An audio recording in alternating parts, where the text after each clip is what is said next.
नमस्कार मित्रांनो. ज्यावेळेस आपण हाफ ब्रेशिंग करतो त्यावेळेस हाफ ब्रेशिंग करताना काही आपले मेकॅनिक भाऊ बंधू आहेत जे थोडा निष्काळजीपणा करतात. त्यांच्या निष्काळजीपणामुळं काय होतं माहिती का, ज्या गाड्यांना ABS ब्रेक सिस्टीम आहे त्या ABS ब्रेक सिस्टीममध्ये ABSची लाईट लागून राहण्याचा प्रॉब्लेम येतो. तर काय होतं माहिती आहे का, हा जे काउंटर व्हील आहे बघा, हबवरती ही जी रिंग दिलेली आहे दात्र्याची रिंग, ह्याला आपण काउंटर व्हील म्हणतो.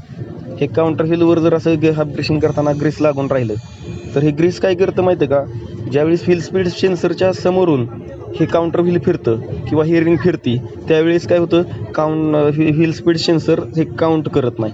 त्यामुळे ABSची लाईट लागून राहते बघा. हे असं ग्रीस वगैरे पुसून काढावं लागतं सगळं, त्यातलं साफसफाई, त्याच्यामध्ये गहाण कचरा वगैरे काय नाही. नाहीतर ABS बघा, काय आता सध्याच्या ज्या ABSच्या DS काय फेज 2 किंवा OBD2च्या ज्या गाड्या आलेल्या आहेत त्याच्यामध्ये नाहीतर हा इंडिकेशन येतं बघा, ABSची लाईट लागून राहते किंवा ESCची लाईट लागून राहते.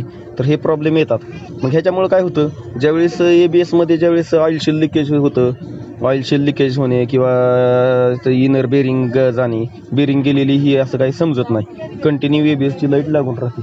तर त्याच्यासाठी तुम्ही काय करायचं माहिती आहे का, प्रत्येक वेळेला हा व्हील स्पीड सेन्सर दिसतो का, हा व्हील स्पीड सेन्सर असा साफ करायचा. हा व्हील स्पीड सेन्सर आहे. हा व्हील स्पीड सेन्सर काय होतो, हे काउंटर व्हीलवरचं दाते हे करतो.